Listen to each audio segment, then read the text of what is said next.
UBL امین نے حیدرآباد کے تاجر اور صنعت کاروں کے ہمراہ عید ملن پارٹی کی تقریب کا انعقاد کیا۔ حیدرآباد میں ٹھنڈی سڑک پر واقع UBL برانچ میں منعقدہ عید ملن پارٹی میں ایوان صنعت و تجارت حیدرآباد کے عہدیداران عدیل صدیقی، اویس خان، سامن مل دیونانی سمیت اسمال چیمبر کے الطاف میمن، محمد ادریس اور راؤ منصور آغا شعیب، عبدالقدیر صالح میمن کے علاوہ UBL کراچی کے فیصل حسین صدیقی نے خصوصی شرکت کی۔ اچھا لگا، بہت سالوں کے بعد یہ ایکٹیویٹی، پہلے تو حیدرآباد چیمبر کو پوچھا نہیں جاتا تھا، اس طرح کی بے شمار ایکٹیویٹیز کے اندر پہلے کسی زمانے میں چیمبر کے صدر آیا کرتے تھے، بینکنگ اور ہمارے ساتھ ایک بڑا لائزننگ ہوتی تھی، اس چیز کو بڑا لیک کر رہے تھے۔ آج سے اس کی شروعات ہوئی ہے اور میں اپنے بھائی عدیل عارف میمن کا بڑا شکر گزار ہوں کہ انہوں نے ہمیں یہاں مدعو کیا، بلایا۔ ایک اچھی روایت ہے تاجروں کے ساتھ تعلقات بڑھانے کے لیے اور بزنس کمیونٹی کے ساتھ مل جل کر کام کرنے کے لیے، کیونکہ بزنس کمیونٹی کے بغیر بینک کچھ بھی نہیں ہے۔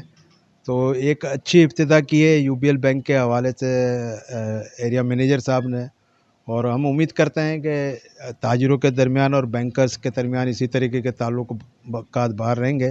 میں مبارکباد دیتا ہوں عدیل عارف میمن صاحب کو کہ اس قسم کے پروگرامز ارینج کرنا، جس میں ظاہر سی بات ہے عوام جو ہے وہ اس ادارے میں UBL میں آتی ہے فیسیلیٹیڈ ہونے، اور آپ اس طریقے سے ان کو عزت افزائی کر اور معلومات کر ان کی جو فیسیلیٹیٹ کرنا چاہتے ہیں، میں دعا ہوں کہ اللہ آپ کو کامیاب کرے۔ اس موقع پر UBL امین کے عدیل عارف میمن کا کہنا تھا کہ بینک وہ ادارہ ہے جو اپنے ملک کے مالی استحکام کا محافظ ہوتا ہے۔ اس شعبے میں تاجر اور صنعت کاروں سے باہمی روابط اور تعاون کے بغیر بینکوں کو مضبوط اور مستحکم بنانے کا تصور بھی نہیں کیا جا سکتا۔ تقریب کے اختتام پر مہمانان نے UBL امین کے سٹاف کے ہمراہ کیک بھی کاٹا۔ ریحان غنی، پاسبان نیوز، حیدرآباد۔